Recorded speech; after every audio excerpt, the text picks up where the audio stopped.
তোমাকে নিয়ে আমি প্রিয় কোন সুর সাজাতে আজও পারিনি আমি।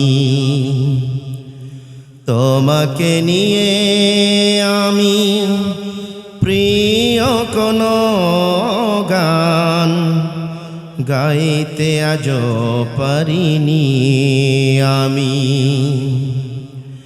হে প্রিয়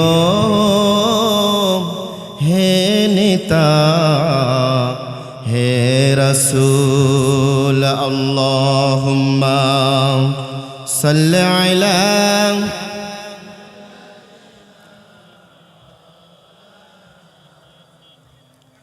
وعلى آل سيدنا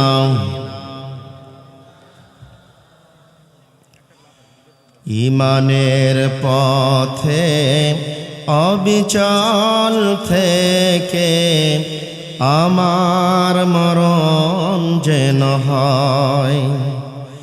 ঈমানের পথে অবিচল থেকে আমার মরণ যেন হয়। তোমারই কাছে মিনতি আমার, তোমারই কাছে মিনতি আমার, মহামহিম দয়াময়।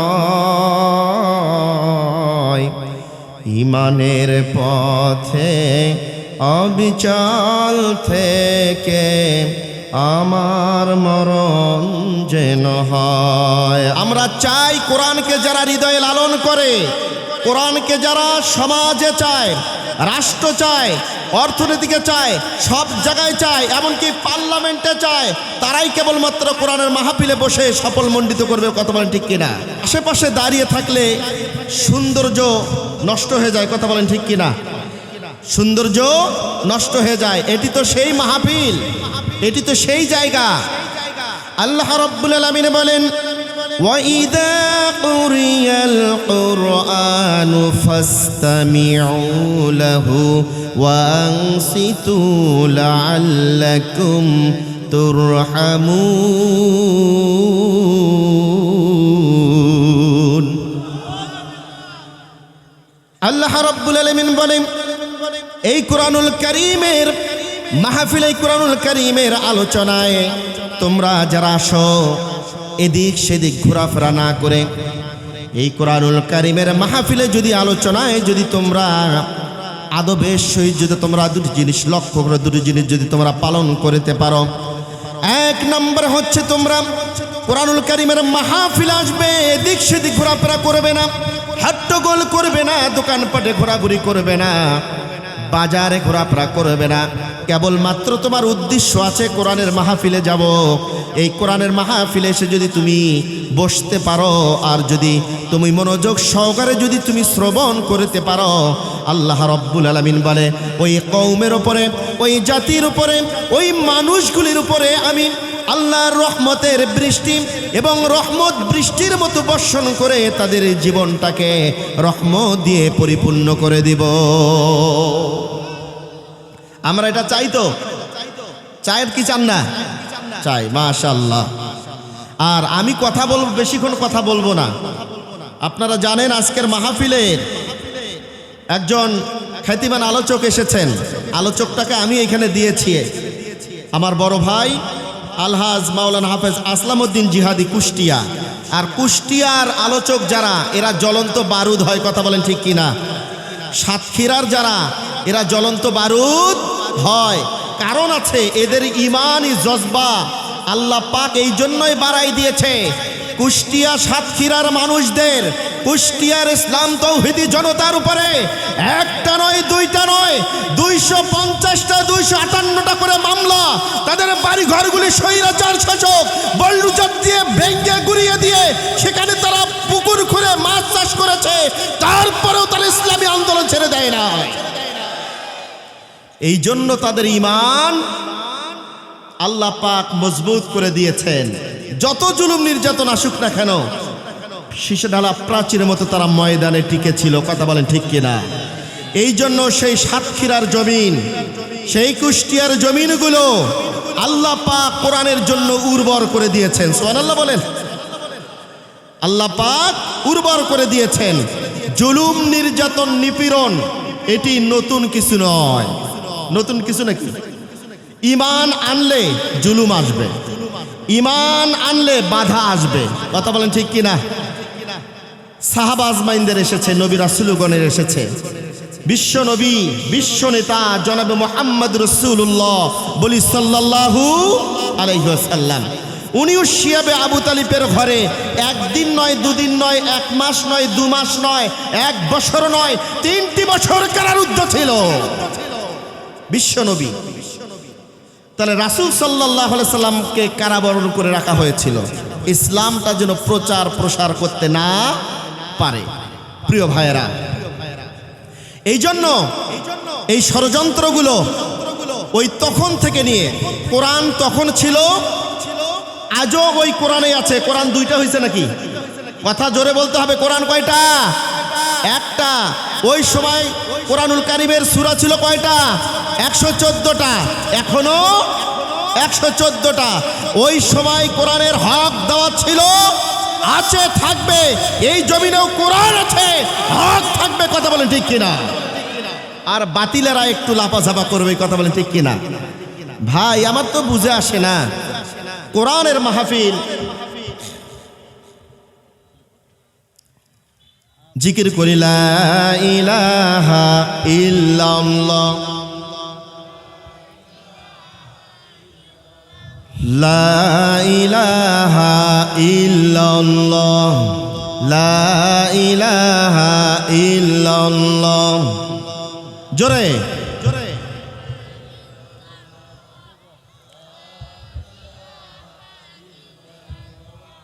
লা ইলাহা ইল্লাল্লাহু মুহাম্মাদুর রাসূলুল্লাহ সাল্লাল্লাহু আলাইহি ওয়াসাল্লাম। প্রিয় ভাইরা, আমরা 17টা বছর, 16-17 বছর জগৎতল একটা পাথর বুকে চাপা করে নিয়ে আমরা চলাফেরা করেছি। কথা বলে ঠিক কিনা? মা যেমন সন্তানকে পেটের মধ্যে নিয়ে 10 মাস 10 দিন কষ্ট করে চলাফেরা করতে কষ্ট হয় কিনা? কথা জোরে বলতে হবে মুসলমান, কষ্ট হয় কিনা? ঠিক একইভাবে আমাদের বুকের ওপর জগৎতল পাথরে চেপে বসেছিল, আমাদেরকে শ্বাসরুদ্ধ করার জন্য চেষ্টা করেছে, আমাদেরকে মসজিদের মেহরাব পর্যন্ত তারা কেড়ে নিয়েছে, আমাদের মসজিদের মেম্বার থেকে সঠিক হকের দাওয়াত প্রচার করতে তারা দেয় নাই। শুধু তাই নয়, আপনারা দেখবেন একজন নয়, দুজন নয়, ম্যাক্সিমাম মসজিদের ইমামেরা মামলার সঙ্গে জড়িত। কথা বলেন ঠিক কিনা? সমাজে যেখানেই ভালো মানুষ, যেখানে আলেম সেখানেই জালেমেরা আছে, যেখানে আলেম সেখানে কি জালেম, ওরা থাকবেই। এটা নতুন কোন ইতিহাস নয়। উনি ক্ষমতায় এসেছেন, আসার পরে সর্বপ্রথম দেখলো যে আসলে যারা উদ্দেশ্য যে ইমামের ভালো নয়, যে ইমামের ভুল বেশি হয়, ওই ইমাম বরাবরই চায় পিছনে যেন সচেতন মুসল্লি না থাকে, ভালো মুসল্লি যেন না থাকে, থাকলে বিপদ আছে। ও সবসময় নোকমা দিবে, যে কোনো সময় আমার চাকরি চলে যাবে। কথা বলেন ঠিক কিনা? তোরা ভেবেছিল এই সমাজে আর কিছু যাই কার না থাক, কিছু থাক আর না থাক, আলেমেরা সচেতন মুসল্লি, আমাদের অপকর্ম এরা মেনে নিবে না। কথা বলেন ঠিক কিনা? এর জন্য নাটক সাজালো, নাটক সাজিয়ে তারা একটা সে যুদ্ধ অপরাধের ইস্যু টেনে নিয়ে আসলো, রাজাকার। কি শব্দ? রাজাকার। এটা একটু বলার কারণ আছে, আমি ফিনিশিং দিচ্ছি, দিয়ে আলোচনায় চলে যাব। রাজাকার শব্দ নিয়ে আসা হলো।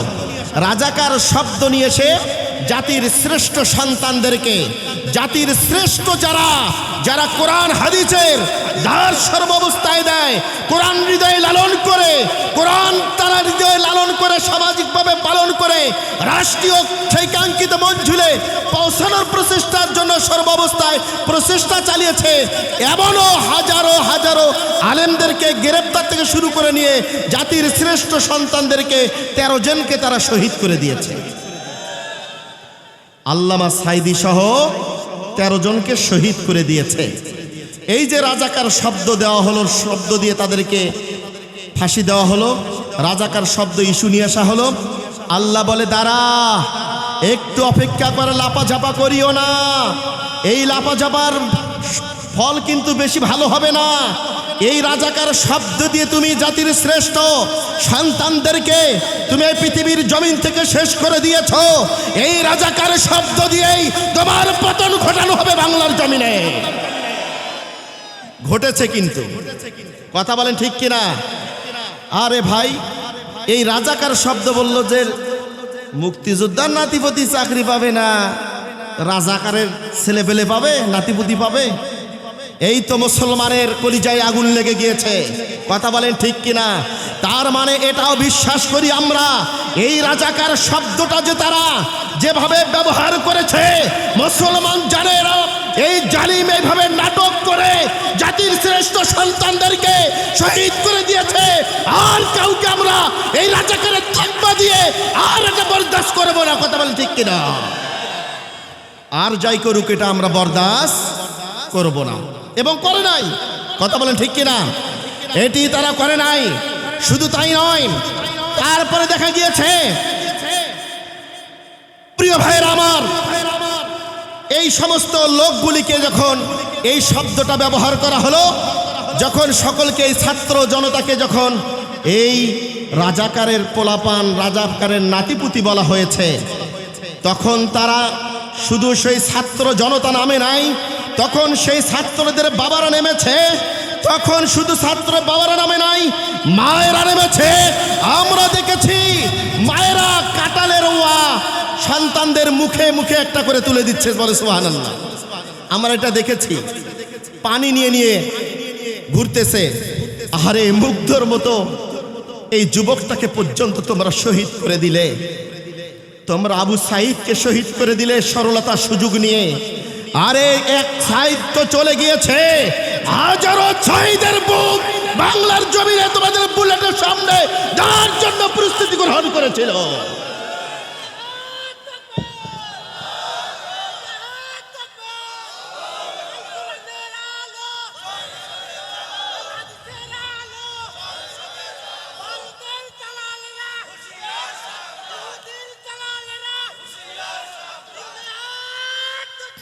প্রিয় ভাইরা, পরবর্তীতে দেখা গিয়েছে আল্লাহ পাক বলল দাঁড়া, এই তুমি যেভাবে এই যুবকদেরকে, এই মেধাবীদেরকে, সেখানে শুধু তারা যুবকই নয়, তারা মেধাবী নয়, রাতের গভীরে তারা যখন তোমার মতো জালিম ভার্সিটিগুলিতে ছাত্রলীগের সেই ধরনের কুলাঙ্গারেরা যখন আনন্দ মিছিল করে, ধর্ষণ করে, যখন এই 17 বছর আজান দিতে দেয় নাই সেই ক্যাম্পাসের মসজিদগুলিতে, ঠিক ওই সময় তারা গভীর রাতে তাহাজ্জুদের জায়নামাজে পড়ে পড়ে চোখের পানি ফেলেছে। ওই যুবকেরা নামিয়েছিল রাজপথে, কথা বলেন ঠিক কিনা? তারপরে আল্লাহ পাকের চূড়ান্ত ফয়সালা হচ্ছে, যে শব্দটা দিয়ে তুমি জাতির শ্রেষ্ঠ সন্তানদেরকে বিদায় করেছ, একই শব্দ দিয়ে তোমার পতনের ঘন্টা বাজানো হবে, এবং সেই ঘন্টা বেজেছে, কথা বলেন ঠিক কিনা? আপনারা মনে হয় বেজান না খুশি? কারা কারা খুশি হাত তোলেন? মাশাআল্লাহ, লিল্লাহে তাকবীর, লিল্লাহে তাকবীর, আল্লাহু আকবার। তার মানে আপনারা খুশি আছেন না? সবাই খুশি, সবাই খুশি। আমরা দেখেছি কেউ যদি আমরা এলাকার সাধারণ মানুষ না নেমেও থাকি, তারা ঠিকই নামাজ পড়ে পড়ে দোয়া করেছে, স্বৈরাচারের জন্য পতন হয় এর জন্য তারা দোয়া করেছে, কথা বলেন ঠিক কিনা? প্রিয় ভাইরা, ভয়ঙ্কর দৃশ্য এই যে আয়না ঘর, আহারে কত বড় ভয়ঙ্কর! আমরা দেখেছি আবু জাহেলের শাসনামল দেখেছি, নমরুদ ফিরাউনকে দেখেছি, তারা নির্যাতন করেছে, অনেক কিছু করেছে, কিন্তু এমন আয়না ঘর আবিষ্কার করে না। তুমি সেই নমরুদ ফিরাউন আবু জাহেলকে হার মানিয়েছ, তাদেরকে পর্যন্ত হার মানিয়েছে। এমন আয়না ঘর তাদের ছিল না, ছিল নাকি? অনেক আলেম রয়েছে, আছে নাকি? ছিল না। আয়না ঘর আবিষ্কার করেছে। প্রিয় ভাইরা, একটা জায়গায় যদি পরিবার জানে না, রাতারাতি তুলে নিয়ে গেল, আহারে পথে বসে আছে 10 বছর 12 বয়স, বাবা চলে আসবে, প্রিয় স্বামী চলে আসবে, জানে না বেঁচে আছে না মারা গেছে, পথের দিকে তাকিয়ে আছে, তাদের কোনো ফেরার কোনো, শুধু পথের প্রতীক হয়েছিল, ফিরবে আর ফেরে না। এমনও শত শত মানুষকে শেষ করে দিয়েছে। 24 ঘন্টা যদি হাত পিছনে বাঁধা থাকে, উজুর পানি দেওয়া হয় না, গোসলের পানি দেওয়া হয় না, দুর্গন্ধযুক্ত খাবারগুলো তাদের সামনে দেওয়া হয়, এক মগ পানি দেওয়া হয়, এক বদনা পানি দেওয়া হয়, সেই পানিতে দিয়ে উজু ইস্তেনজা গোসল সারতে হবে। কতটা ভয়ঙ্কর! পারবো ভাই আমরা? কি পরিমাণ কষ্টগুলি দিয়েছে, হারে আল্লাহ সহ্য করে নাই। মাটির নিচে, গুহার নিচে তাদের জায়গা করা হয়েছিল, বাহিরের সূর্যের আলো তার চোখে দেখে নাই। আর সেই ধরনের লোকদেরকে মীর আজমির আরমান ভাই, আহারে সালাউদ্দিন কাদেরের ছেলে হাম্মাম কাদের, সে বর্ণনা দিয়েছে, আমি তার বর্ণনা শুনে চোখের পানি ধরে রাখতে পারিনি। মানুষ এত খারাপ হতে পারে কেমনে? মানুষ এভাবে জুলুম নির্যাতন নিপীড়ন চালাতে পারে শুধু ক্ষমতার মোহে, ক্ষমতাকে টিকসই করার জন্য। আহারে প্রিয় ভাইরা, এই জন্য আমরা সর্ব অবস্থায় এই নতুন স্বাধীনতা পেয়েছি, এই নতুন স্বাধীনতা পেয়েছি। নতুন করে আর কোনো জালিম, নতুন করে আর কোনো স্বৈরাচার, নতুন করে আর কোনো কাফের মুশরিক এই ক্ষমতার মসনদে বসুক, এটা আমরা চাই না। কথা বলে ঠিক কিনা? এটা আমরা চাই না। তাফসীর মাহফিলগুলি করতে দেয়নি আমাদেরকে বিগত বছরগুলিতে, সব অ্যারেস্ট করেছে, কত বড় ক্ষতিগ্রস্ত করেছে আমাদেরকে, সব অ্যারেস্ট করেছে। মাহফিল শুরু হবে বিকাল থেকে, দুপুরবেলা ফোন করে বলছে মাহফিল ক্যান্সেল। এই যে লক্ষ লক্ষ টাকা ক্ষতিগ্রস্ত। মাহফিল পারমিশন নেওয়ার জন্য থানায় যাবে, থানায় পারমিশন নিতে গিয়ে যে পারমিশন নেই, আলোচনা হবে কোরআনের, তারা বলে কি পারমিশন নেই, পারমিশন দেওয়া যাবে না। আরে ভাই, কথা হবে কোরআনের। এই কোরআন বিশ্ব নবীর উপরে নাজিল হয়েছে হক কথাগুলি জাতির সামনে তুলে ধরার জন্য। কথা বলেন ঠিক কিনা? আর সেই রবের কথা, আল্লাহর কথাগুলি জাতির সামনে তুলে ধরবে। আবার সেই রব আমাদেরকে, যাদেরকে সৃষ্টি করেছে, ওই জালিমদের রবকে, কথা বলেন, যে জালিমেরা নিষেধাজ্ঞা জারি করেছিল তাদের রবকে, জোরে বলেন না কে? আল্লাহ। তাহলে ওই জালিমদের রব আল্লাহ ছিল, অথচ আল্লাহকে তারা মানেই না। মানছে নাকি? মানলে আল্লাহর কথাগুলি জাতিকে বলতে দেয় না। যদি মেনেই থাকে আল্লাহর কথাগুলি জাতির সামনে তুলে ধরবে, এটা তারা করতে দেয় না। তার মানে আল্লাহকে তারা মানে নাই। ওরা যদি পাইতো, মানে এমনি লোক দেখানো ইবাদত করছে, লোক দেখানো ইবাদত বোঝেন নাই? শুক্রবারে মসজিদে যাবে, এই মুয়াজ্জিন সাহেবকে এই থ্রেট, ইমাম সাহেবকে এই থ্রেট, ভাই হিসাব নিকাশগুলো নিয়ে এসো, এটা করো ওটা করো, শুধু এই কাজটা ছিল তাদের। কথা বলেন ঠিক কিনা? কোরবানির গোশতের ভাগটাই অবশ্যই ফকির মিসকিনের ভাগ যেন সমাজে আসে। ফিতরার টাকা এক ভাগ অবশ্যই মসজিদে দিতে হবে। ওদের আর মাতাব্বরি নেই। অথচ ওই জালিমদের যদি যাকাত আদায় করা যাইতো, লক্ষ লক্ষ টাকা আদায় হতো। কথা বলেন ঠিক কিনা? সেই ব্যাপারে তাদের তদারকি নেই, ওই ব্যাপারে কোনো তদারকি নেই। ওদের তদারকি ওই ফকির মিসকিন গরিব দুঃখীর অসহায়দের উপরে জুলুম। কথা বলেন ঠিক কিনা? প্রিয় ভাইরা, আমি মূল আলোচনায় চলে যাই। দেখেন আল্লাহ কি বলেছে। কোনো ভূমিকা ছাড়া, যেহেতু প্রধান আলোচক অল্প কিছুক্ষণের মধ্যে চলে আসবে, আমি সূরা তাওবার 38 এবং 39 নম্বর আয়াত তেলাওয়াত করেছি।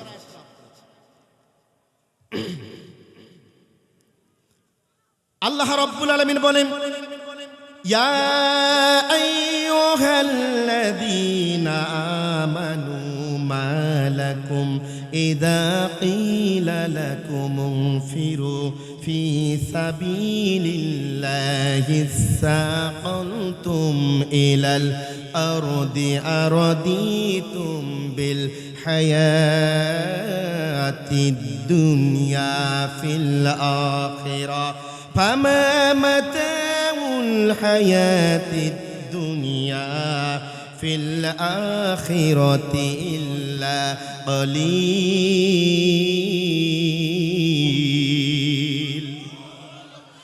আল্লাহ রাব্বুল আলামিন বলে, ইয়া আইয়ুহাল্লাযীনা আমানু, হে ঈমানদারগণ, হে ঈমান কারিগণ, মা লাকুম ইযা ক্বিলা লাকুম ইনফিরু ফি সাবিলিল্লাহি সাকালতুম ইলাল আরদি, তোমাদেরকে যখনই আল্লাহর জমিনে আল্লাহর দ্বীন কায়েমের কথা বলা হলো যে তোমরা আর ঘরে বসে থাকো না, তোমরা বেরিয়ে পড়ো। অর্ডার কার? কথা জোরে বলতে হবে, অর্ডার কার? যখনই তোমাদেরকে বলা হলো আর তোমরা হে ঈমানদারগণ আর ঘরে বসে থাকিও না, আর তোমরা এমনি সময় অপচয় করো না, তোমরা তাড়াতাড়ি বেরিয়ে পড়ো। আল্লাহর জমিন থেকে ফিতনা দূর করতে হবে, আল্লাহর জমিন আল্লাহর দ্বীন কায়েমের সংগ্রামের জন্য লাফিয়ে পড়তে হবে, ঝাঁপিয়ে পড়তে হবে, আর সময় নেওয়া যাবে না, বেরিয়ে পড়ো। যখন এই ঘোষণা দেওয়া হলো, কি হলো তোমাদের যে তোমরা মাটি কামড়ে ধরে বসে থাকলে আর বের হও না? আছে না নাই? যখনই বলা হয় দ্বীন কায়েমের কথা, দেখবেন টুপি আছে, দাড়ি আছে, ইসলামের ভালো ভালো কথা কয়, মাঠে পাওয়া যায় না। কথা বলেন ঠিক কিনা? সব ঠিক আছে, কিন্তু এটা মানবে না, সে মাঠে বের হবে না। প্রিয় ভাইয়েরা আমার, যখনই তাকে বলা হলো আল্লাহর জমিন আল্লাহর দ্বীন কায়েম করতে হবে, তোমাকে দ্রুত বেরিয়ে পড়তে হবে, অমনি তারা মাটি কামড়ে পড়ে থাকলো। আল্লাহ বলে, বান্দারে, তোর পরিবার পরিজনের মায়া তো, যে আল্লাহ তোকে এত আদর স্নেহ মমতা দিয়ে সৃষ্টি করলো, ওই রবের কথা একটা বারো ভাবলি না? ওই রব তোমাকে ইচ্ছা করলেই নিমিষেই ফিনিশ করে দিতে পারে। এ বান্দা, মৃত্যুর ভয় করছো, ভাবছো পরিবার ক্ষতিগ্রস্ত হয়ে যাবে, সন্তানগুলো ইতিম হয়ে যাবে, তোমার খ্যাত খামার কে দেখবে? না না না রে বান্দা, তোমার ভুল ধারণা। তোমার 50-60 বছর যদি হায়াত আমি বেঁধে দিয়ে থাকি, 1 সেকেন্ড আগেও তোমার মৃত্যু হবে না, 1 সেকেন্ড পরেও তোমার মৃত্যু হবে না। হবে নাকি? শুধু আল্লাহ বলল বেরিয়ে পড়ো, আবার বলা হলো ফি সাবিলিল্লাহি সাকালতুম ইলাল আরদি আরদিতুম বিল হায়াতিদ দুনিয়া ফামা মাতাউল হায়াতিদ দুনিয়া ফিল আখিরাতি ইল্লা কলিল। ও বান্দারা, তোমরা কি দুনিয়ার জিন্দেগি দিয়ে আখিরাতকে মোকাবেলা করতে পারবে? না না না, পারবে না। তোমরা যেটা ভেবেছো আখিরাতকে, তোমরা দুনিয়াটাকে শ্রেষ্ঠ মনে করে নিয়েছো। তোমরা জানো না দুনিয়াটা দিয়ে আখিরাতের মান সামান্যতম কিছু হবে, আখিরাতের কোনো সঞ্চয় তোমরা করতে পারবে না। কেন তোমরা বেরিয়ে পড়ছো না? প্রিয় ভাইয়েরা, নবীজি আমার শুধু ঘোষণা দিল উহুদের ময়দানে চলে যাবে, নবী আমার ঘোষণা দিল তোমরা কে কোথায় আছো রে, তাড়াতাড়ি বেরিয়ে পড়ো, আর বসে থাকিও না, ইসলামের দুর্দিন, তাড়াতাড়ি তোমরা বেরিয়ে পড়ো। এ ভাই, আমাদেরকে যদি বলা হয় অমুক জিহাদের ময়দানে অংশগ্রহণ করতে হবে, মুসলমান চলো, আমরা ওই সময় দেখা যাবে আছে সামনে, পিছনে ঘুরে দেখা যাবে অনেকেই নাই। কথা বলেন ঠিক কিনা? আর ওই সময় প্রতিযোগিতা করা হতো, প্রতিযোগিতা করত জিহাদের ময়দানে অংশগ্রহণ করার জন্য। তার মধ্যে একজন প্রিয় সাহাবী, আল্লাহর নবীর সাহাবী হযরত হানজালা রাদিয়াল্লাহু তাআলা আনহুর এই ইতিহাসটা আমরা অনেকেই জানি, শুধু নবীজি আমার ঘোষণা দিয়েছে, তোমরা কে কোথায় আছো গো, তাড়াতাড়ি বেরিয়ে পড়ো। হযরত হানজালা রাদিয়াল্লাহু তাআলা মাত্র নতুন বিবাহ করেছেন ওই দিন। এই নতুন বিবাহ করেছেন বাসর সজ্জারাত, একটা বার জন্য উনি বাসর শেষ করেছেন। প্রিয় ভাইরা, ঘোষণা এসেছে জিহাদের ময়দানে। হযরত হানজালা রাদিয়াল্লাহু তাআলা আনহু বাসর ঘরকে জরুরি মনে করলেন না, প্রিয় স্ত্রীর হককে জরুরি মনে করলেন না। আল্লাহর নবীর মহব্বত, আল্লাহর নবী ডাক দিয়েছে, জমিনে বেরিয়ে পড়তে হবে, আর ঘরে বসে থাকা যাবে না। আল্লাহর জমিন, আল্লাহর দিন কায়েমের সংগ্রামে আমাকে লড়াই করতে হবে। হযরত হানজালা রাদিয়াল্লাহু তাআলা পানির মগ নিয়েছে, গোসল করবে। এমন তো অবস্থায় পানির মগটা ডাক আসা মাত্রই হাত থেকে ছুঁড়ে ফেলে দিল। না না না, আমি এই পানির মশক দিয়ে যদি গোসল করি আমার বিলম্ব হয়ে যাবে, দেরি হয়ে যাবে, আর নবীজি আমার চলে যাবে জিহাদের ময়দানে, আমি জিহাদের ময়দান থেকে মাহরুম হয়ে যাব। আমি এমনটা হতে চাই না। আল্লাহর আদালতে এই আওয়াজ কানে এসেছে, আমি যাই নাই। আল্লাহ রাব্বুল আলামিন ওই দিন যদি আমাকে মুনাফিকদের কাতারে শামিল করে দেয়, তাহলে আমি বড় ক্ষতিগ্রস্ত হয়ে যাব। প্রিয় ভাইয়েরা আমার, হযরত হানজালা রাদিয়াল্লাহু তাআলা আনহু প্রিয়তমা স্ত্রীকে বললেন, প্রিয়তমা স্ত্রী রে, তরবারিটা আমার আছে, তরবারিটা দিয়ে দাও, মুখ জায়গায় আছে। নবীজি আমার ডাক দিয়ে চার বসে থাকা যাবে না।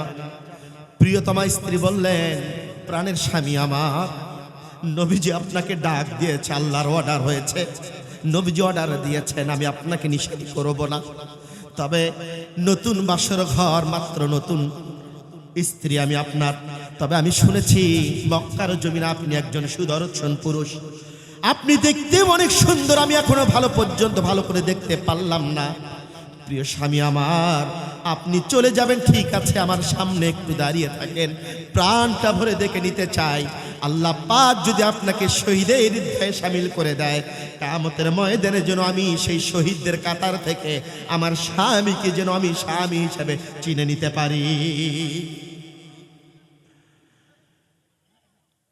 হযরত হানজালা রাদিয়াল্লাহু তাআলা আনহু বললেন, প্রিয়তমা স্ত্রী রে, আমি যদি দাঁড়িয়ে থাকি আমার সময় ফুরিয়ে যাবে, আল্লাহর নবী রওনা দিবে, আমি দেরি করতে চাই না। তবে শোনো শোনো শোনো, আল্লাহ পাকে তুমি ধৈর্য ধারণ করে যদি থাকতে পারো, আল্লাহ রাব্বুল আলামিন তোমার সাথে আমার, আর আমি যদি শহীদ হয়ে যাই, আর তুমি যদি ধৈর্য ধরতে পারো, ধৈর্য সহকারে থাকতে পারো, আল্লাহ রাব্বুল আলামিন তোমার সঙ্গে আমার জান্নাতের সিঁড়িতে সাক্ষাতের ব্যবস্থা করে দিবে। দৌড় দিয়ে দিলেন তরবারিটা হাতে নিয়ে, উহুদের ময়দানে গিয়ে নবীজির নেতৃত্বে চলে গেল। অসংখ্য কাফেরদেরকে জাহান্নামে পাঠায় দিয়ে আল্লাহর নবীর প্রিয় সাহাবী হযরত হানজালা শাহাদাতের ঈদগাহে শামিল হয়ে গেল। টুকরা টুকরা করে দেওয়া হলো হযরত হানজালাকে, খণ্ডিত খণ্ডিত করা হলো। ৭০ জন উহুদের ময়দানে শাহাদাত বরণ করলেন। চিৎকারে দিয়ে বলেন না কয়জন? ৭০ জন শহীদ হলো। এই ৭০ জনের মধ্যে ৬৯ জনের লাশ পাওয়া গেল, একজনের লাশ খুঁজে পাওয়া যায় না। একজন কোথায়? আল্লাহর নবীর কানে আওয়াজটা এসেছে যখন হানজালা জমিনে লুটিয়ে পড়েছে। আল্লাহ পাক জিবরাইল আলাইহিস সালামের মাধ্যমে আল্লাহর নবীকে সংবাদটা দিয়েছে, আপনার প্রিয় সাহাবী হানজালার নয়। নবীজি আমার ভাইয়ের আক্রান্ত হৃদয় নিয়ে বলছে, সমস্ত শহীদদের এখানে কাতারবন্দি করে শোয়ায় রাখো। সবাইকে শোয়ায় রাখলেন, সবাইকে চিনতে পারছে, কিন্তু একজনকে খুঁজে পাচ্ছে না। হযরত হানজালাকে খুঁজে পাচ্ছে না নবী আমার। নবীজি বলল, তোমরা কে কোথায় আছো রে? আমার হানজালা কোথায়? আমার হানজালাকে যে দেখি না। সাহাবীদেরকে বলল, সাহাবীরা যাও এদিক সেদিকে একটু খুঁজে দেখো, পাহাড় অঞ্চলের আশেপাশেগুলো খুঁজে দেখো, আমার সাহাবী কোথায়, হযরত হানজালা কোথায়? যাও যাও যাও খুঁজে দেখো। সাহাবীরা রওনা দিবেন। ইতিমধ্যে লক্ষ্য করে দেখতে পারলেন নবীজি আমার বললেন, সাহাবীরা আর যাওয়া লাগবে না। জিবরাইল খবর দিল, ইয়া রাসূলুল্লাহ, আল্লাহ রাব্বুল আলামিন হানজালার শাহাদাতে এত বেশি খুশি হয়েছে, আপনার কোন সাধারণ সাহাবীরা তার লাশ বহন করে আনুক এখানে, এটা আমার আল্লাহ চান নাই। আল্লাহ রাব্বুল আলামিনের রহমতের, সে আসমানের রহমতের ফেরেশতাগুলো দেখেন তাকে কোলে করে শায়ী করে আপনার সামনে নিয়ে আসছে।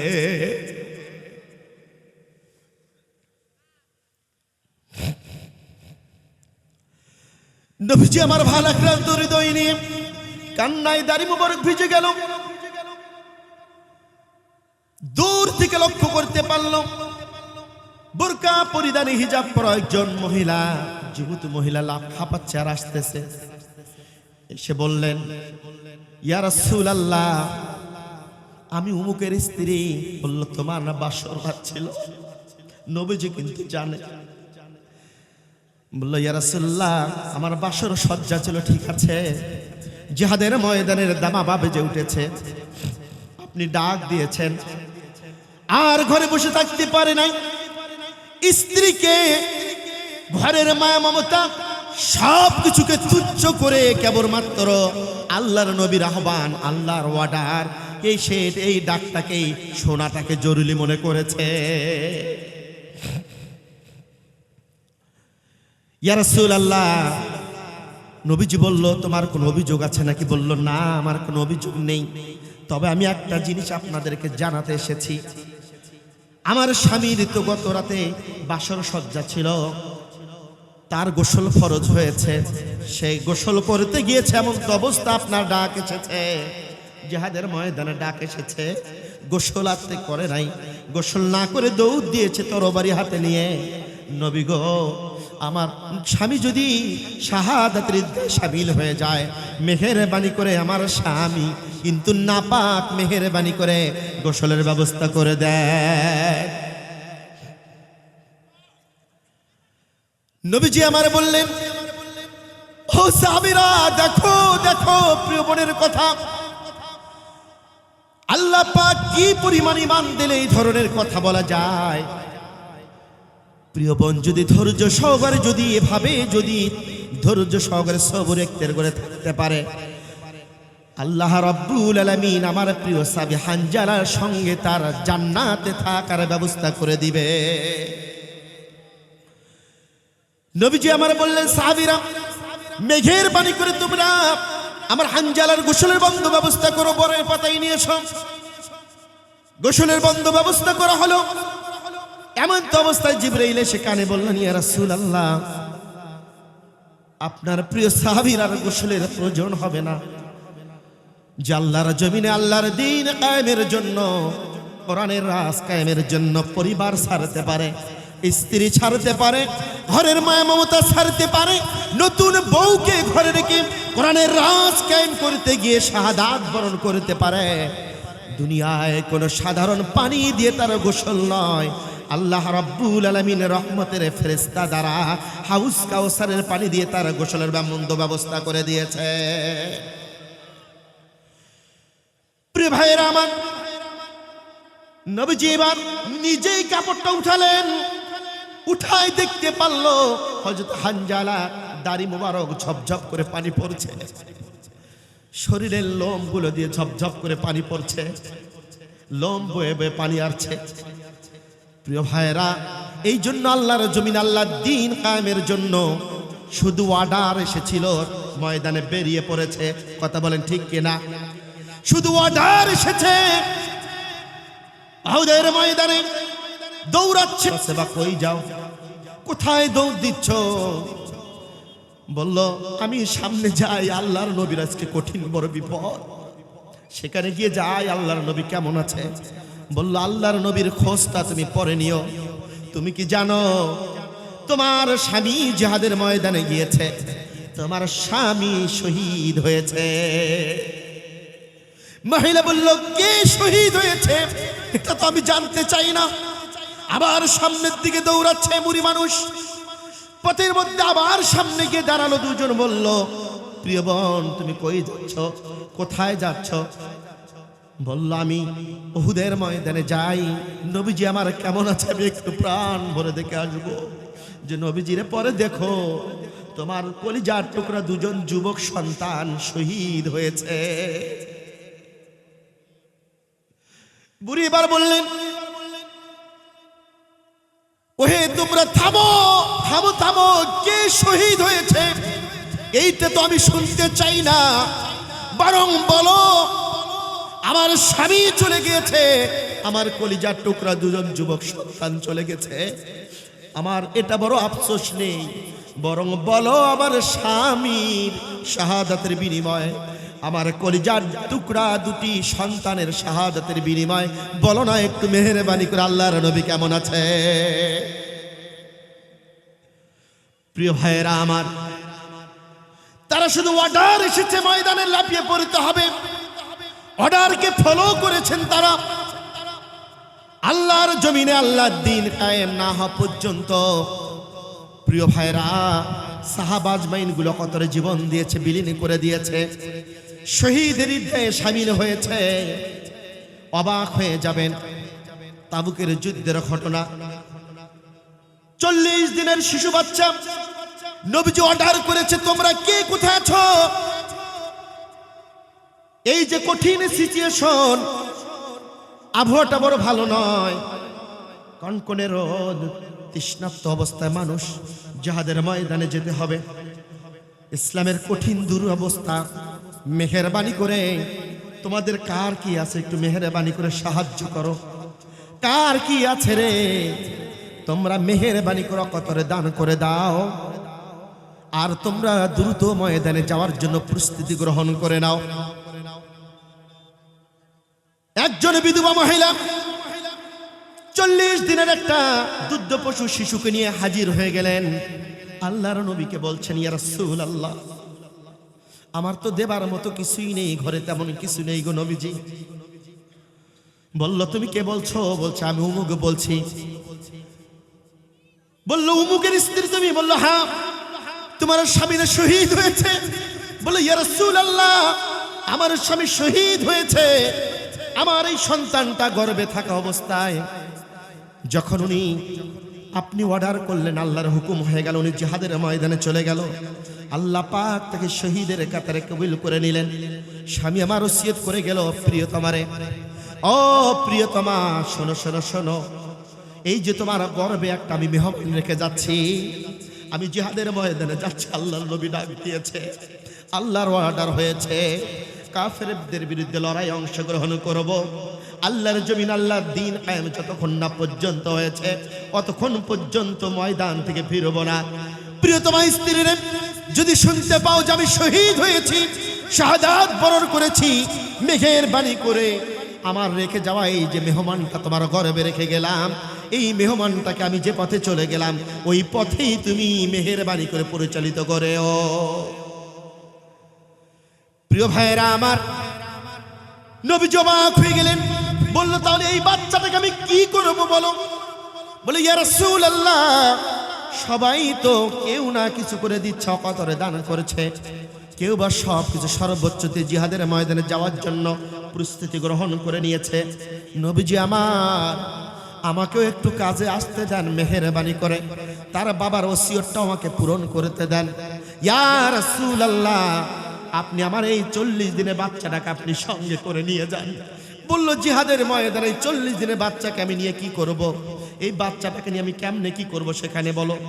বলল ইয়া রাসূলুল্লাহ, আপনার এক হাতে তরবারি থাকবে, এক হাতে তো আপনার ঢাল থাকার কথা। নবীজি গো মেহেরবানি করে, যখন কাফের মুশরিকরা আপনি যখন বিষাক্ত তীরটা যখন ছুঁড়ে মারবে, নবীজি আমার মেহেরবানি করে আমার এই ছোট্ট দুধ পশু বাচ্চাটাকে আপনি ঢাল শুরু ওই বিষাক্ত তীরের দিকে ধরবেন, আর ওই বিষাক্ত তীরটা যেন আমার কলিজার টুকরা সন্তানের কলিজা থেকে এপারে থেকে ওপারে প্রবেশ করে আমার কলিজার টুকরা সন্তান যেন শাহাদাত বরণ করে তার বাবার সঙ্গে সাক্ষাৎ হয়ে যায়। প্রিয় ভাইয়েরা, তাহলে তাদের শুধু অর্ডার হয়েছিল ময়দানে বেরিয়ে পড়ার জন্য, আর আমাদেরকে এই যে এত ওয়াজ নসিহত, এই যে এত কথা, প্রিয় ভাইরা, আল্লাহর জমিন আল্লাহর দ্বীন কায়েম করতে হবে, সংগ্রাম করতে হবে, লড়াই করতে হবে, কালিমার পতাকা আমাদেরকে হাতে উড্ডীন করতে হবে। আমরা এই কথাগুলো যখন শুনি আমাদের ওই মুহূর্তে বোঝা যায় প্রকৃত মুমিন কারা আর মুনাফিক কারা। কথা বলেন ঠিক কিনা? এই ময়দানে যখন আসবে, যখন অর্ডার হয়ে যাবে ঘর থেকে বেরিয়ে পড়ো, আল্লাহর জমিন আল্লাহর দ্বীন কায়েম করতে হবে, এই ময়দানে যখন ময়দানে বেরিয়ে পড়বে, তবে এটা কিন্তু সহজ হবে না, কষ্টদায়ক হবে। কি হবে বলেন? কষ্টদায়ক হবে, যন্ত্রণাদায়ক হবে। কারণ কাফের মুশরিকেরা সহ্য করতে পারবে না। কাফের মুশরিকেরা বিভিন্নভাবে বাধা প্রদান করবে, কাফের মুশরিকে জুলুম নির্যাতন করবে, নিপীড়ন করবে, মামলা হামলা দিবে। কেমনে এই ছেলেটাকে থামানো যায়, কেমনে সমাজ থেকে বিতাড়িত করা যায়, এই প্রচেষ্টায় কেবলমাত্র তারা অব্যাহত রাখে। কথা বলে ঠিক কিনা? আছে না? আল্লাহর জমিন আল্লাহর দ্বীন কায়েমের জন্য এক শ্রেণীর মানুষকে আল্লাহ তাআলা কবুল করেছেন। কথা বলেন ঠিক কিনা? দেখবেন তাদেরকে মামলা হামলা, জেল, জুলুম, যত প্রকার অপবাদ এদের। কথা বলেন ঠিক কিনা? যত প্রকার খারাপ মানুষ, ওদের চোখে এদের মতো খারাপ মানুষ আর হয় না। কি ঠিক কিনা? যত খারাপ মানুষ এরাই। প্রিয় ভাইরা আমার, আল্লাহ রাব্বুল আলামিন বলে, শোনো শোনো শোনো, জুলুম আসবে, নির্যাতন আসবে, তোমরা বেরিয়ে পড়বে। বাধা আসবে, অনেক কিছু আসবে, পিছপা হবে না, ময়দান থেকে ভেঙে পড়বে না, পালায়ন করবে না, তোমরা এদিক সেদিক চলে যাবে না। যদি তোমরা ময়দানে টিকে থাকতে পারো, ময়দানে যদি তোমরা থাকতে পারো, আল্লাহর উপর যদি তাওয়াক্কুল করতে পারো, তোমাদের সাথী সঙ্গীরা শাহাদাত বরণ করবে, সাথী সঙ্গীরা শহীদ হয়ে যাবে, সাথী সঙ্গীরা ঘুরে দেখবে তোমার প্রিয় মানুষটা শহীদ হয়ে গিয়েছে। এমন অনেক ঘটনা ঘটবে, হতাশ হবে না, ভেঙে পড়বে না।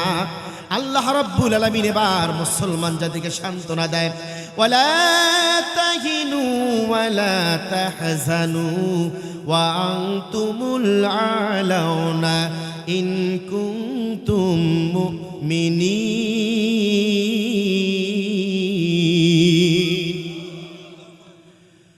আল্লাহ রাব্বুল আলামিন বলে, কোনো ভয় নেই, কোনো হতাশ নেই, কোনো চিন্তা নেই, কোনো চিন্তার কারণ নেই। বাধা আসবে, জুলুম আসবে, নির্যাতন আসবে, ভয় পেও না, ভেঙে পড়ো না। মনে রাখবে তোমরাই বিজয়ী হবে, তোমরাই বিজয়ী হবে, তোমরাই বিজয়ী হবে, যদি তোমরা প্রকৃত ঈমানদার হয়ে থাকো। সুবহানাল্লাহ বলেন। আর মুমিনদেরকে সাহায্য করা আল্লাহর জন্য ওয়াজিব হয়ে যায়। সুবহানাল্লাহ বলবেন না? আল্লাহ রাব্বুল আলামিন বলেন, ওয়া কানা হাক্কান আলাইনা নাসরুল মুমিনিন।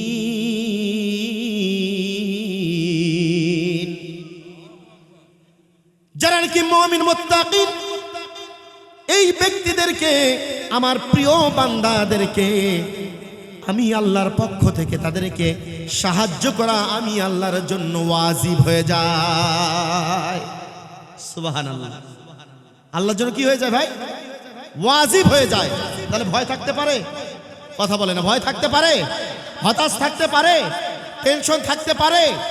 হ্যাঁ, এই জমিনেই তো এর প্রমাণ হচ্ছে, এই জমিনেই জুলুম, নির্যাতন, নিপীড়ন শেষ ছিল না। কথা বলেন ঠিক কিনা? হ্যাঁ, এমনকি ফাঁসির কাস্টে পর্যন্ত ঝুলিয়ে মেরেছে। কথা বলেন ঠিক কিনা? কোরআনের কর্মীদেরকে।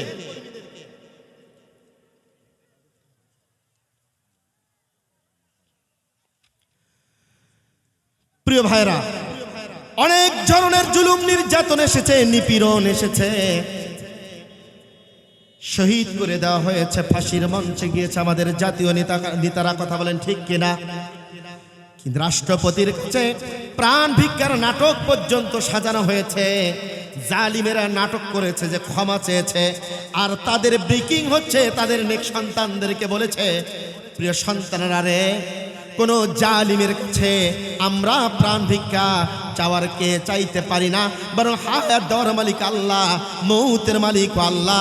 আর ইসলামী আন্দোলন যতদিন পর্যন্ত, যেদিন ইসলামী আন্দোলনে প্রবেশ করেছি, জীবনের চাওয়া পাওয়া স্বপ্নই ছিল শাহাদাতের ঈদগাহে শামিল হওয়া। জীবনের এই তামান্না ছিল, এই আকাঙ্ক্ষা ছিল, এই আকাঙ্ক্ষা এই তামান্না নিয়েই আমরা অগ্রসর হয়েছি। প্রিয় ভাইয়েরা, কারারক্ষীর যে ইমাম ছিল হুজুর, কালেমা পড়ার জন্য জাতীয় নেতাদেরকে গিয়েছে যে হুজুর একটু কালেমা পড়ার জন্য, আপনাকে তওবা করার জন্য এসেছি, কালেমা পড়ার জন্য এসেছি। আল্লাহর বান্দারা বলেছে একই কালেমা, এই কালেমা আমাকে পড়ানোর জন্য রাষ্ট্র তোমাকে ভাতা দেয়, বেতন দেয়। আর এই কালেমার দাওয়াত দেওয়ার কারণে, কালেমাকে হৃদয় লালন করার কারণে, ধারণ করার কারণে আজকে ফাঁসির মঞ্চ বরণ করতে হচ্ছে। একটাবারে ভেবে দেখো কালেমাটা কাকে ভালো করে পড়া দরকার, কাকে কালেমা ভালো করে পড়া দরকার, একটাবার পড়ে দেখো, গুরুত্ব সহকারে পড়ো। প্রিয় ভাইয়েরা আমার, এই সমস্ত জাতীয় নেতাদেরকে শহীদ করে দেওয়া হয়েছে। জুলুম, নির্যাতন, নিপীড়ন, মামলার শেষ নাই রে ভাই। বাড়ি থাকতে পারে না, 15-16 বছর 17 বছর বাসায় থাকতে পারি নাই, কত মামলা হামলা। আল্লাহ রাব্বুল আলামিন খুশি হয়েছেন, ধৈর্য ধারণ করেছি, হতাশ হই নাই, ভেঙ্গে পড়ি নাই। আল্লাহ পাক জালিমকে হটায়া আজকে সুবাতাস বাংলার জমিনে এনে দিয়েছে। কথা বলেন ঠিক কিনা? জালিম আছে নাকি? হ্যাঁ, জালিমের দূষর আছে। কথা বলেন ঠিক কিনা? জালিমের দূষর কিছু দেখা যাচ্ছে বিভিন্ন জায়গায়। কথা বলেন ঠিক কিনা? আমরা স্পষ্ট বলে দিতে চাই, বিগত দিনগুলিতে আমাদেরকে তাফসীর মাহফিল করতে দেওয়া হয় নাই। আমরা নতুন করে আর কোন জালিম দেখতে চাই না যে তাফসীর মাহফিল হট্টগোল সৃষ্টি করবে, রাজত্ব কায়েম করবে, বক্তাদের গলা চেপে ধরবে, পিঠার চামড়া ঠিক থাকবে না। কথা বলেন ঠিক কিনা? অনেক জালিম, নতুন নতুন জালিম আবার দেখা যাচ্ছে, আবির্ভাব হচ্ছে। ভাই, বিভিন্ন জায়গায় বিভিন্ন কায়দায় মারা হচ্ছে। আরে ওরা তো ক্ষমতায় থাকার পরে বিভিন্ন কিছু করেছে। কথা বলেন ঠিক কিনা? জুলুম করেছে। আমাদের মাঝেও আমরা ফির দেখা যাচ্ছে ক্ষমতায় আসেই নেই, তার চাইতে অনেক বড় বড় পাপাচার সীমা লঙ্ঘন করছে। কথা বলেন ঠিক কিনা? জালিমের কাছে শিক্ষা নেওয়া দরকার। জালিম বেশি বাড়াবাড়ি করার কারণে আজকে মামুর বাড়ি দিল্লি। কথা কয় না?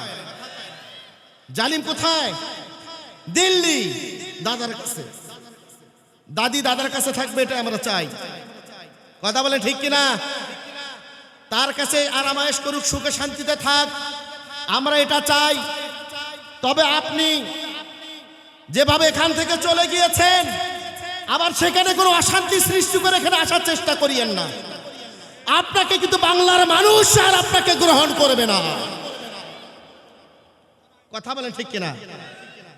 আসলেই এই যে ধরবে, এই যে বসে আছে দেখেন, ওনাকে জানাই দিতেছে যে ভাই বসে আছে, আসলেই ধরবে, আসিয়েন না। প্রিয় ভাইয়েরা আমার, এই জন্যই বলতে চাই যে তারা তো বিভিন্ন জুলুম, নির্যাতন, নিপীড়ন করার কারণে মানুষ অতিষ্ঠিত হয়ে গিয়েছিল। তাওহীদি জনতা ঠিক থাকতে পারে নাই, কোরআন প্রেমিক মানুষগুলো ঠিক থাকতে পারে নাই। আল্লাহ পাকের অশেষ মেহেরবানিতে জালিমকে 5 আগস্টে আল্লাহ রাব্বুল আলামিন আবাবিল পাখির মতো এই ছোট্ট ছোট্ট যুবকদেরকে বাংলার জমিন অবতরণ করায়া জালিমের পতন ঘটিয়েছে। নতুন করে যদি কোনো জালিম আবিষ্কার হয়, নতুন করে যদি কোনো জালিম জুলুম করে, আপনাদেরকে সজাগ থাকতে হবে। কথা বলেন ঠিক কিনা? অবসলমান সজাগ থাকতে হবে। নতুন করে কোনো জালিমের ষড়যন্ত্র আমরা মেনে নেব না, ষড়যন্ত্র করিও না, ক্ষমতার দাপট কেউ দেখাবে না। শিক্ষা গ্রহণ করে নাও, জুলুম করেছে, নিপীড়ন করেছে, বাড়াবাড়ি করেছে, তার পরিণাম কিন্তু যদি এমন আমরাও করি, আমাদের পরিণামটাও কিন্তু ভয়ানক হবে। কথা বলে ঠিক কিনা? ও বাড়াবাড়ি করার কারণেই তো ওকে তালাক দেওয়া হয়েছে, ঠিক কিনা? তা আমরাও যদি একই পথের প্রতীক হই, তাহলে আমাদের বিপদ আছে না নাই? না আমাদেরকে চুমা দিবে মানুষ, আদর করবে? হ্যাঁ, আচ্ছা আচ্ছা, মাশাআল্লাহ। প্রিয় ভাইরা, মা বোনদেরকে নিয়ে একটু আলোচনা করবো আজকে। তো মা বোনদের নাকি জায়গা আটতেছে না, ওই টপিক্সে যাইতে পারি না, আমাকে আর একটা জিনিস সিস্টেম বেঁধে দিয়েছে।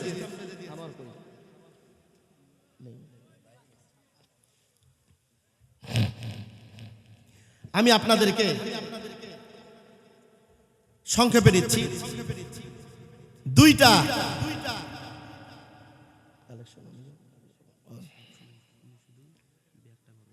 আচ্ছা ঠিক আছে। প্রিয় ভাইরা, ভাই উঠতেছেন কেন? রাগ করছেন? এই ভাই দেখেন দেখেন, কোমর লাগিয়ে গেছে, এটা সর্বনাশ। প্রিয় ভাইরা, আল্লাহর নবী বলেন এমন দুটি কাজ আছে, আজ যদি আল্লাহর বান্দারা, তবে একটা ঘোষণা আমি এখন দিব আর একটা শেষে দিব। জীবিত অবস্থায় বেঁচে থাকতেই আপনি এখানে বেঁচে থাকবেন, আল্লাহ পাক আপনার জন্য জান্নাতে বাড়ি নির্মাণ করবে। এমন আমল কি জানাই দেব নাকি? হ্যাঁ বলবো? এত ভয়েস কম কেন? বেঁচে থাকতে খেয়াল করেন, এমন আমল বেঁচে থাকতে আপনি দুনিয়াতে থাকবেন, এখানে থাকবেন, আর ওই পাশে আপনার জান্নাতে বাড়ি, জান্নাত নির্মাণ হয়ে যাবে। তাও আবার ইটের বাড়ি নয়, এই ইট সিমেন্ট এগুলা নয়, স্বর্ণ এবং রূপ্য দিয়ে আপনার সেই জান্নাতে বাড়ি নির্মাণ করে দিবে। কথা বুঝতে পারছেন তো ভাই?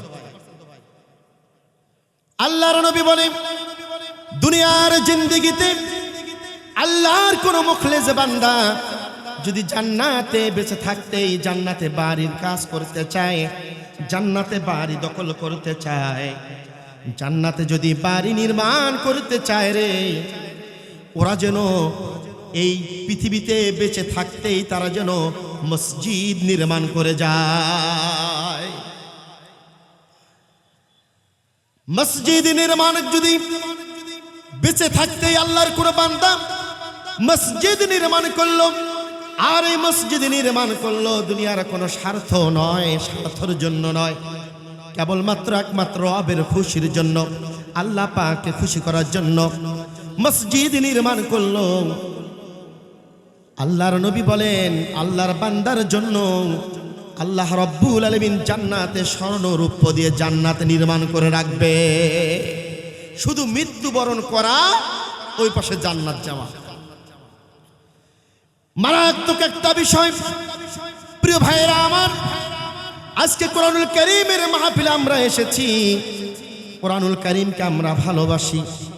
ও ভাই, আপনারা জানেন আজকের যে মাহফিল করা হয়েছে, এই মাহফিলটা মূলত যে মসজিদের উন্নয়ন কল্পে আজকের এই মাহফিল নেওয়া হয়েছে। প্রিয় ভাইরা, এবার তো ওটা শুরু হবে নাকি? হ্যাঁ, এই উন্নয়নের কথা বললেই আমাদের বোঝা যায় আমাদের ইমানের মান উন্নয়ন কতটুকু। কথা বলে ঠিক কিনা? হ্যাঁ প্রিয় ভাইরা আমার, বেঁচে থাকতেই, এই জমিনে বেঁচে থাকতেই এমন ব্যক্তিকে আমি, আল্লাহর বান্দাদের 4 জন ব্যক্তিকে আমি দেখতে চাই। কয়জন ব্যক্তি বলেন? 4 জন। 4 জন ব্যক্তিকে আমি দেখতে চাই যারা পৃথিবীতে বেঁচে থাকতেই আল্লাহর জান্নাতে ঘর নির্মাণ করবে। প্রিয় ভাইরা আমার, 4 জন খলিফা ছিলেন। এই 4 জন খলিফার সঙ্গে আমি মুসাফির মানুষের হৃদয়ের গভীর থেকে দোয়া করব, আল্লাহ রাব্বুল আলামিন যেন, আল্লাহ পাক যেন আপনাদের জান্নাতে বাড়ি নির্মাণ করে দেয়। এমন একজন ব্যক্তিকে আমি দেখতে চাই হযরতে আবু বকর রাদিয়াল্লাহু তাআলা আনহুর সঙ্গে জান্নাত যাবে। আল্লাহ পাক যেন আবু বকরের সঙ্গে হাসর নাসর করায় এমন একজন ব্যক্তি দেখতে চাই যে আল্লাহর ঘর মসজিদে 20,000 টাকা দান করবে ভাই।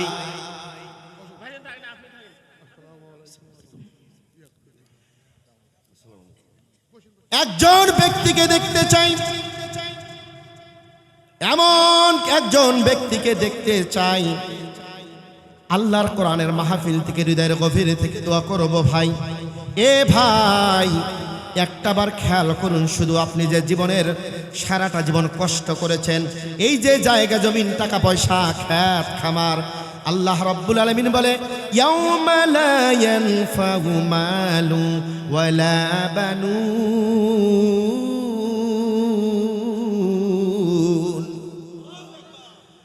আল্লাহ রাব্বুল আলামিন বলে শোনো শোনো শোনো দুনিয়ার মানুষেরা, এই যে তোমরা খেত খামার অর্থ সম্পদ নিয়ে ব্যস্ত আছো, তোমাদের অর্থ সম্পদ কোনো কাজে আসবে না, স্ত্রী পরিজন কাজে আসবে না, সন্তান সন্ততি কাজে আসবে না, কেউ তোমাদের কাজে আসবে না রে। তোমরা মৃত্যুর পরে কেউ তোমাদের কাজে আসবে না। তোমরা বেঁচে থাকতেই তোমাদের নেক কাজগুলি করে যাও, বেঁচে থাকতেই তোমরা কল্যাণকর কাজগুলি করে যাও, বেঁচে থাকতেই ভালো ভালো কাজগুলি করে যাও। এ ভাই আমরা এখানে আজকে উপস্থিত রয়েছি, এমন কোনো একজন আল্লাহর বান্দা এমন কোনো গ্যারান্টি দিতে পারবে না যে আমার মৃত্যুর পর আমার সন্তান আল্লাহওয়ালা হয়ে যাবে, আমার সন্তান তাহাজ্জুদ কাজা করবে না, আমার সন্তান নামাজ কাজা করবে না, আমার সন্তান পাক্কা ঈমানদার হবে, এমন কেউ গ্যারান্টি দিতে পারবে নাকি?